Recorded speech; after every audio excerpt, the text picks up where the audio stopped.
Welcome back, everyone. If you were watching the news this morning, just this morning, there was a fatal crash involving teens at the wheel in Gilbert. Now, police are still investigating and have not said what the cause of that crash was.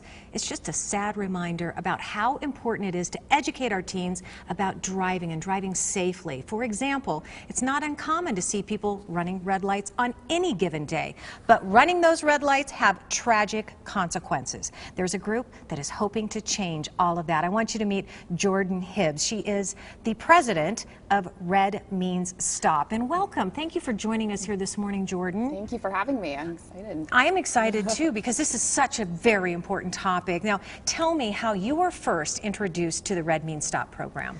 I met one of the founders, Frank Hines, when I was in high school. I went to a traffic safety event, and he shared a story of how he lost his daughter to a red light runner when she was just 17 years old. And being a teen at the time, I thought this could happen to anyone. This could happen to me or a family member. And I started volunteering with them and eventually joined the board and was recently elected as the president. Wow. But definitely educating teens about the consequences of dangerous behavior on the road is extremely important.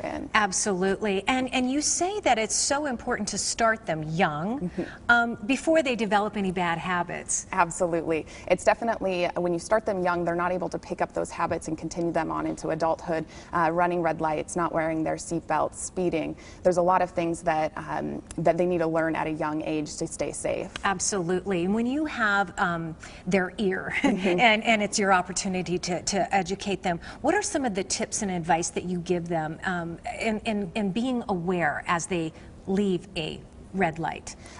Just scanning intersections is really important. People are going to run red lights, unfortunately, and scanning to the left, scanning to the right, and knowing what's going on at any given time while you're driving, but especially at intersections, because the majority of crashes involve drivers at intersections with traffic signals. Absolutely. I'm certain that there isn't anybody at home watching right now who's experienced that. You know, you get ready to go through the green light, and all of a sudden, whoa, you know, good thing I was paying attention, is what you say to yourself. Absolutely. Right? Now, when you have the opportunity, and I don't want to point out to our viewers at home, this is what you do for a living. You actually educate drivers and teach people how to be good drivers.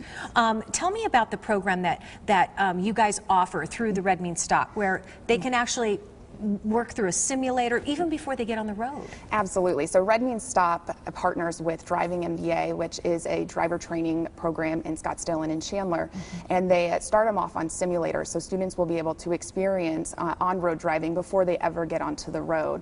And then once they do get that on-road experience, they come back and actually experience a defensive driving simulator where they experience things that could potentially have fatal consequences on the road, like having a tire blowout or being stuck in a dust storm. And learning how to react in those situations is extremely important. And if you can do that on a simulator where there aren't consequences, once you get on the road, it can be life-saving. I would think this would be a great program for everyone, not just teenagers. And especially now, you know, because we don't have any driver's ed programs in high schools anymore, people have to do this privately, pay for it out of pocket. A lot of families can't afford that, so you're offering a scholarship program. How do people get involved and take advantage of that? Red Means Stop has the scholarship program for teens that can't afford driver's education, and we have an application and there is an interview process, but we provide funds to those teens to be able to take the program through Driving MBA to become a safe driver on the road, so that in the future when they are driving they won't have get into those situations that could be dangerous. Yeah, and it's actually a win-win because it makes the rest of us safe too, right? Absolutely. All right, Jordan, thank you so much, and thank you for your time and volunteering for all of these programs and helping to educate our teens. Thank you. We appreciate it. We appreciate you as well. All right, let me give you some more information, actually, the details on Red Means Stop, the program, the scholarships. We put all of that information on our website, sonoranliving.com.